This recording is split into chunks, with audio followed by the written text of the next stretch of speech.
car does not know it is fast. It only knows the air.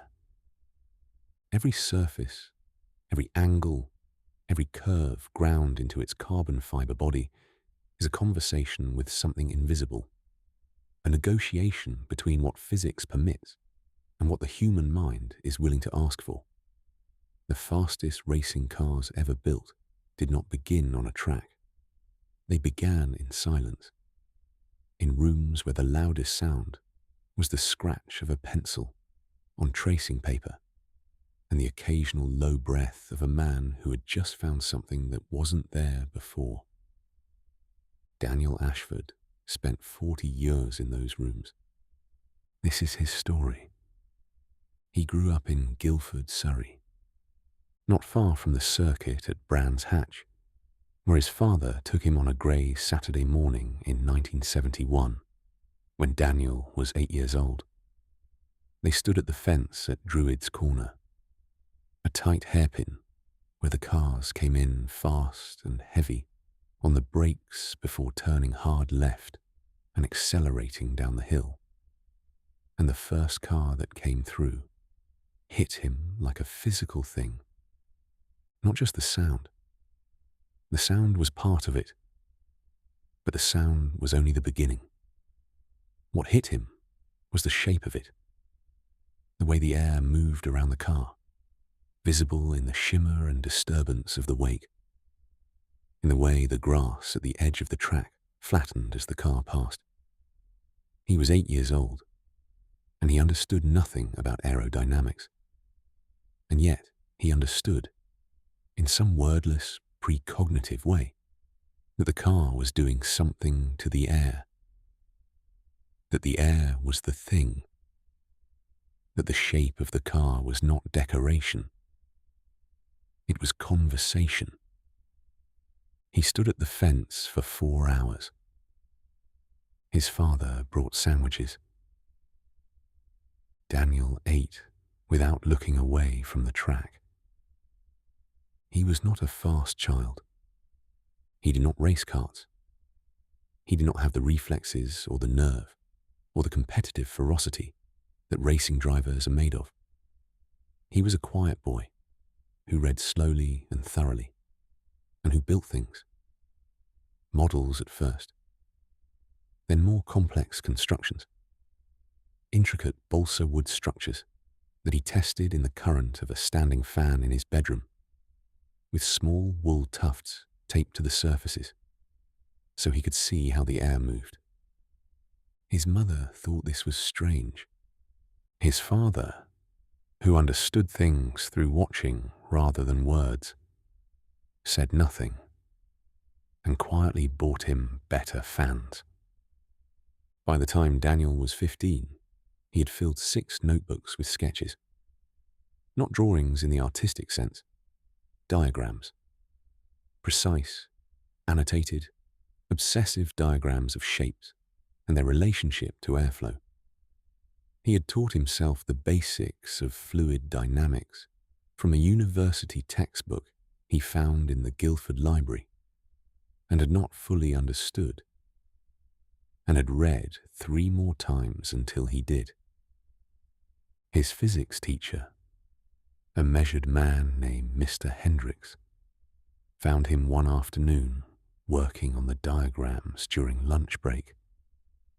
He sat across from Daniel and looked at the notebook for a long time. "Where did you learn this?" he said. "Books," Daniel said. Mr. Hendricks looked at the diagram again. "This is wrong here," he said, pointing. "The pressure differential at this surface angle wouldn't behave this way." Daniel looked at the diagram, looked at where Mr. Hendricks was pointing. "I know," he said. "I haven't figured that part out yet." Mr. Hendricks nodded slowly. He stood up. He went back to his desk. The following week, he left a copy of a graduate-level text on boundary layer theory on Daniel's chair. He studied aerospace engineering at Imperial College London. He was not the best student in his cohort. He was not the fastest or the most charismatic or the most likely to be noticed at the front of the lecture hall. He sat in the middle and listened with the complete, consuming attention of someone for whom the material was not academic. It was personal. Every equation describing the behavior of air over a surface was a tool he was going to use. He treated them accordingly. He graduated in 1985. He had applied to 3 Formula One teams. One did not respond. One responded with a rejection so politely worded it took him 2 readings to understand it was a rejection. The third invited him for an interview at their factory in Oxfordshire. He drove there on a Tuesday morning in a car that had a broken heater and arrived with cold hands and sat across from a chief aerodynamicist named Graham Price, who had been in the sport for 15 years and who asked him 3 questions that had nothing to do with his CV and everything to do with how he thought. The first question: what is the most important surface on a Formula One car? The second: if you had 1 hour to make a car 1 second per lap faster, where would you look first? The third: what is wrong with this sketch? And he slid a technical drawing across the desk. Daniel answered the first 2 without hesitation. The third he looked at for a long time. The side pod entry geometry, he said finally. At this rake angle, the airflow will separate before it reaches the radiator. You'll lose cooling efficiency, and the wake will destabilize the floor. Graham Price looked at him. The car that drawing is from retired from 3 consecutive races with overheating, he said. Daniel nodded. When can you start? Graham said. The factory was nothing like the track. This was the first and most important thing he had to understand. The track was noise, and heat, and urgency, and the compressed time of a race weekend, where everything happened at once, and decisions were made in seconds, and the consequences were immediate, and sometimes violent. The factory was the opposite of all of that. The factory was silent and patient, and the long, slow accumulation of understanding. The wind tunnel was in a building at the back of the complex. It was where Daniel spent most of his first year. A wind tunnel is a machine for making the invisible visible. You build a scale model. In those days, 1/3 scale, machined from aluminum and carbon to tolerances measured in tenths of a millimeter, and you put it in the working section, and you run air over it at scaled speeds, and you measure pressure at hundreds of points simultaneously. You measure the forces acting on every surface. You inject smoke to visualize the flow, and you watch where it goes and where it doesn't go, and what it does when it encounters a surface that wasn't quite right. Then you change one thing only, and you run it again, and you compare. This process, called cut and try in its cruder form, computational fluid dynamics in its more sophisticated expression, is the fundamental method of aerodynamic development. It is slow. It is painstaking. It produces results in increments so small they can only be perceived through instruments. 1/10 of a second per lap improvement from a month of wind tunnel testing is a significant result. It does not feel significant. It feels like almost nothing. You have to hold in your mind the understanding that almost nothing accumulated over time across 1,000 decisions becomes everything. Daniel held this in his mind. He was suited to it. His first original contribution came in his second year. He had been studying the behavior of air under the car. The underfloor is, in aerodynamic terms, the most productive surface on a Formula One car. The region where ground effect occurs, where the proximity of the road creates a Venturi effect that generates enormous downforce for relatively little drag. The floor had been understood, in rough terms, since the late 1970s. What was not fully understood were the conditions under which the floor worked best and worst. Daniel spent 4 months looking at one specific problem. What happened to floor performance when the car rode over a bump? When the ride height changed, however briefly, by a few millimeters. He built models. He ran the tunnel. He wrote equations. He covered pages of graph paper with data that he then sat with for evenings and weekends, not looking for a specific answer, but waiting for the data to suggest one.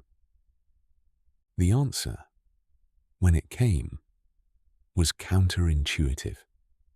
The floor was most sensitive, not at its lowest point, but at the transition, the moment when the car's pitch angle changed.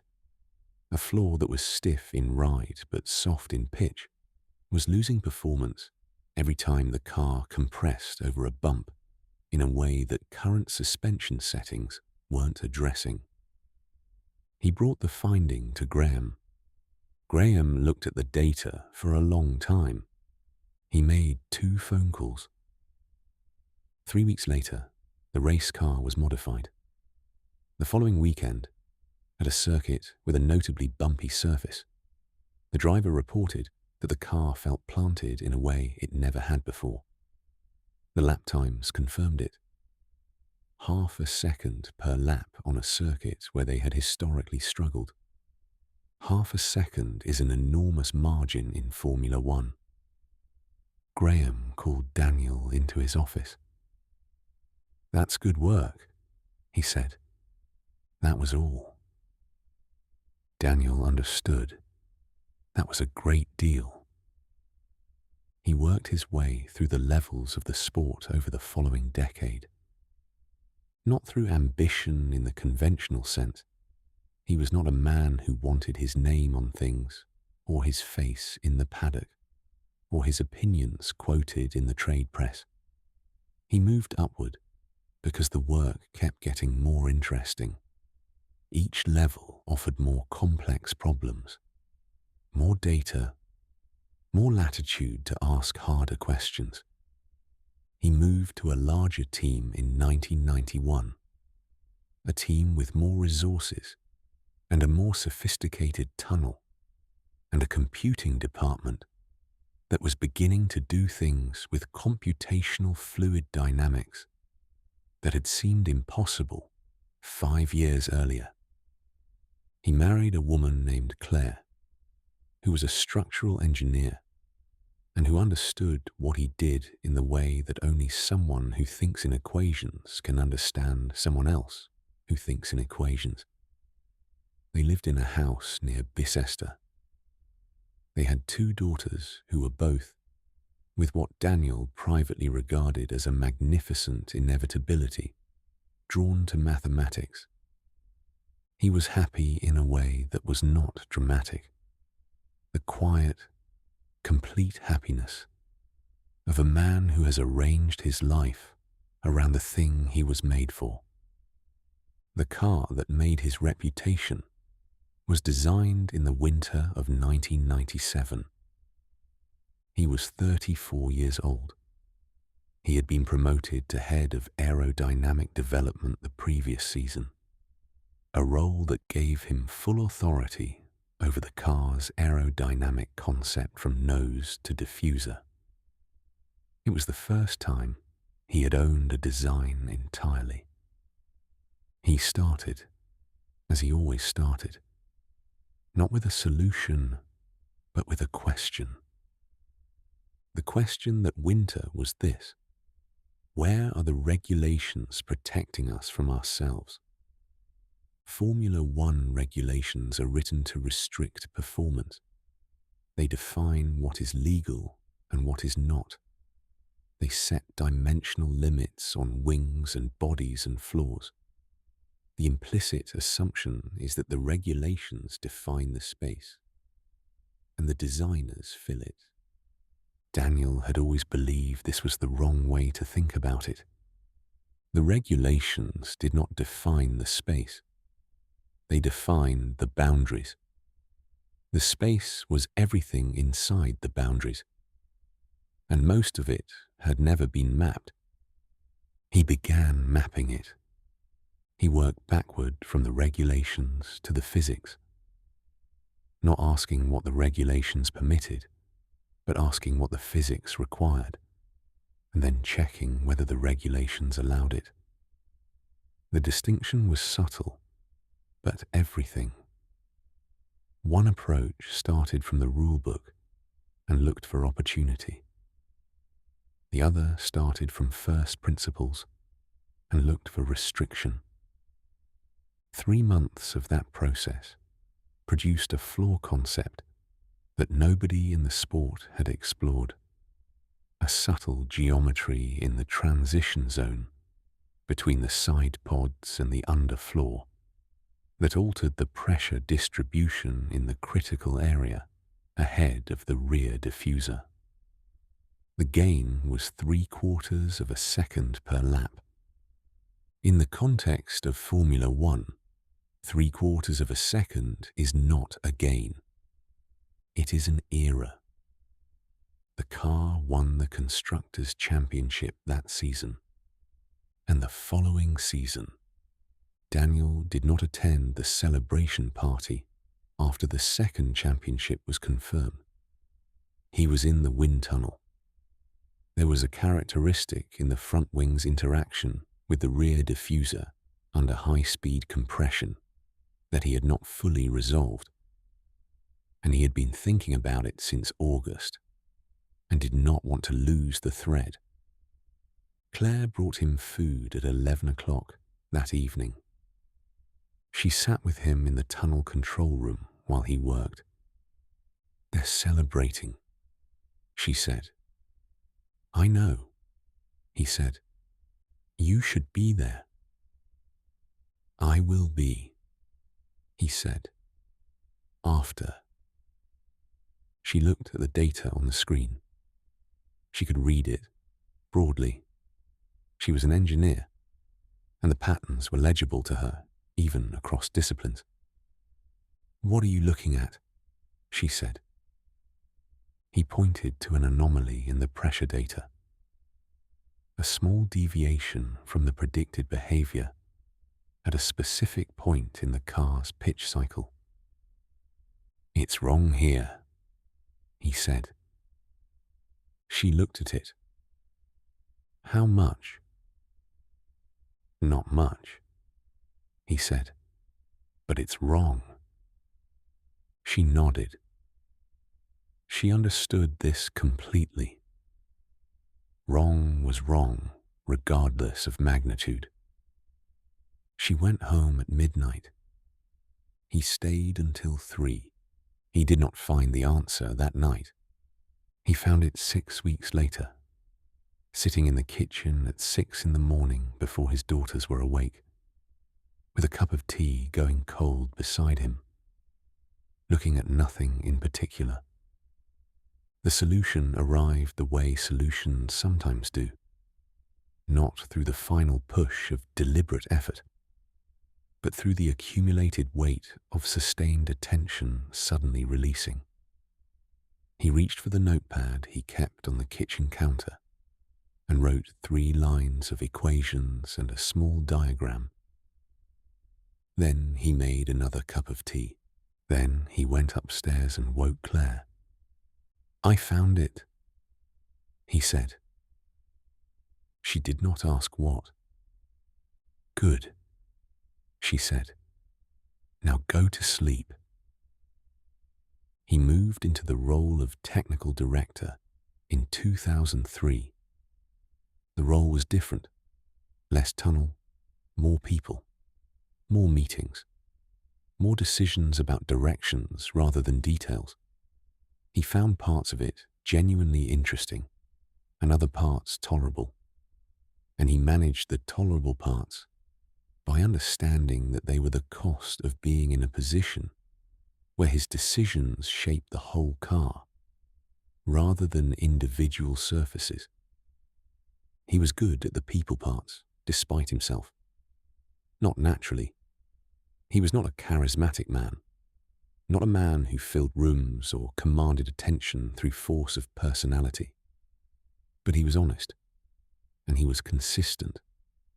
And the engineers who worked for him understood that he would always look at the data before the politics, which in a sport where politics were everywhere felt to the people working under him like a form of safety. Young engineers came through his department. Some of them were brilliant.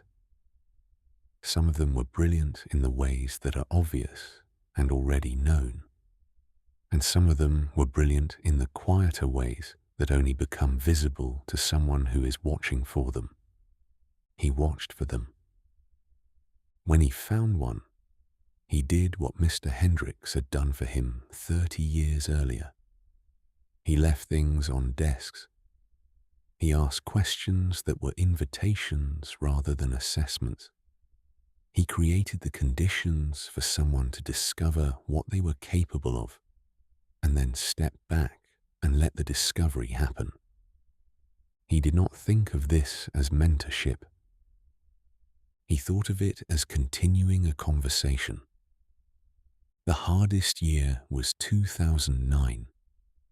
The regulations changed fundamentally. A new era of aerodynamic rules that invalidated virtually every understanding the sport had accumulated about underfloor performance. Teams that had spent years developing expertise in one regime found that expertise suddenly worthless. Everyone was starting again. His team started again badly. The car was slow, not uncompetitive. They never built an uncompetitive car, but slow in the relative terms that matter in Formula One, where everyone is fast, and the question is only how much faster. He did not panic. Panic was not in his nature. What he did was return to first principles. He cleared the schedule of derivative work, the incremental improvements to an existing concept, and directed the team to treat the new regulations as if they had never seen a Formula One car before. Forget everything. Start from the physics. It took 8 months. The car they raced at the end of that season was 3/4 of a second faster than the car they had started with. The following season, they won the championship. He never discussed the hard year in interviews. When journalists asked about it, he said they had learned a great deal and moved on. This was true. It was also a profound understatement. What he did not say was that the hard year was the most interesting year of his career.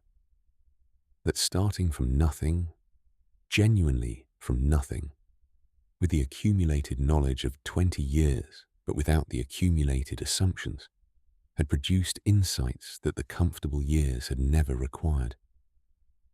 He thought about this often in later years, about the relationship between difficulty and clarity, about how certainty was the enemy of discovery, about how the most productive state of mind was not confidence, but honest uncertainty, the willingness to say I don't know yet as the beginning of a process rather than the end of one.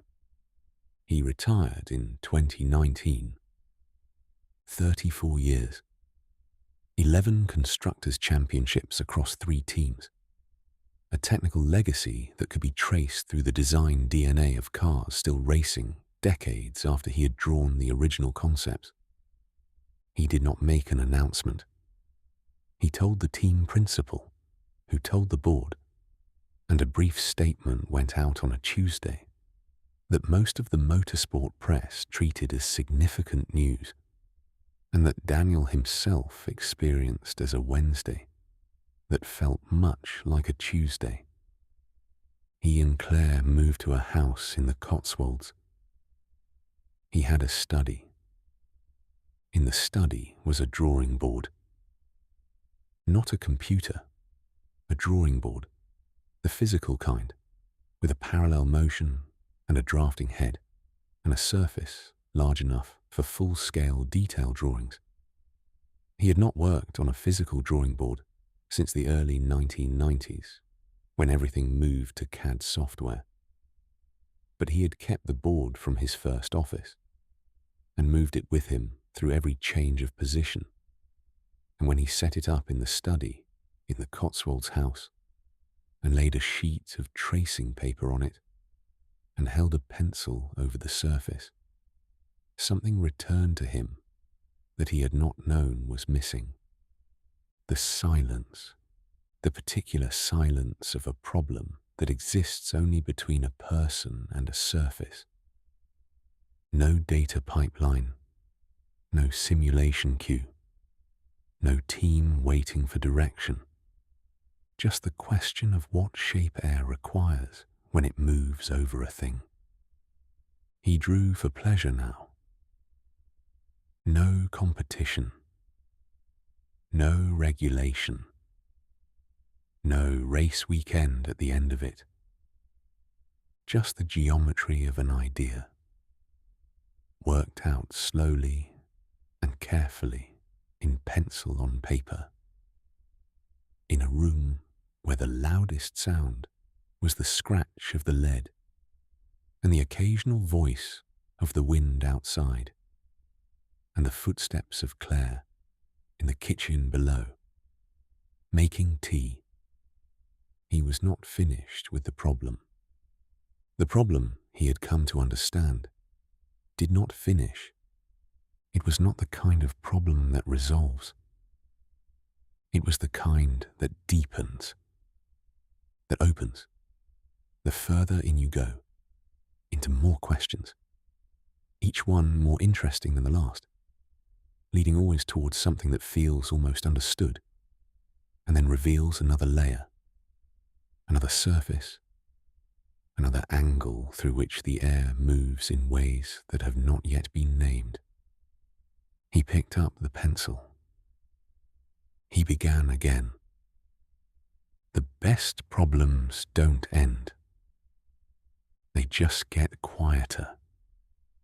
Let tonight be quiet. Let your mind set down what it's been carrying. The work will be there in the morning, exactly where you left it, waiting.